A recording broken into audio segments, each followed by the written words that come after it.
এই দাঁড়ো দাঁড়ো দাঁড়ো দাঁড়ো, এতদিন কোথায় ছিলে তুমি? এক্সকিউজ মি, আমি আপনাকে কেন বলতে যাব কোথায় ছিলাম? আমাকেই তো বলতে হবে। আমাকে না বলে কাকে বলবো তুমি?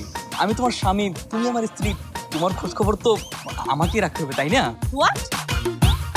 কি সব আবল তাবল কথা বলছেন আপনি? আমি ঠিকই বলছি, তোমার আর আমার জরিপ উপর থেকেই ফিক্স করা আছে। আর গতকাল রাতে তো আমি তোমাকে স্বপ্নেও দেখেছি, আর সেই স্বপ্নে আমাদের বিয়েও হয়েছে। শুধু বিয়ে না, কালকে রাতে আপনার আর ওর বাসরাতে হয়েছে। রাস্তাঘাটে মেয়ে দেখলে ইফটিজিং করতে ইচ্ছা করে, তাই না? না না না, ইফটিজিং করবো কেন? নিজের বউকে কি কোনোদিন ইফটিজিং করে? বুঝলাম না, কোন পাগলের পাল্লায় পড়লাম আমি। শোনুন, আমি যাবো। এই না না না, এইভাবে তো যেতে দিব না।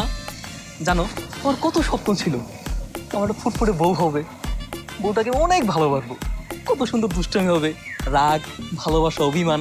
আমি রাগ করলে আমাকে শাসন করবে, আমাকে যত করে খাইয়ে দেবে। তারপর তো সৃষ্টিকর্তা আমার ডাক শুনলো, তারপর তোমাকে আমার কাছে পাঠিয়েছে। দেখুন, এবার কিন্তু আপনি খুব বেশি বাড়াবাড়ি করছেন। আমি কিন্তু লোকজন ডাকবো। না না না না না বউ, প্লিজ এমনটা করো না। দেখো, তোমাকে দেখার আগে আমি স্বপ্নটাকে শুধু স্বপ্নই ভেবেছিলাম, কিন্তু তোমাকে যখন দেখলাম তখন মনে হলো এটা স্বপ্ন না, এটা বাস্তব।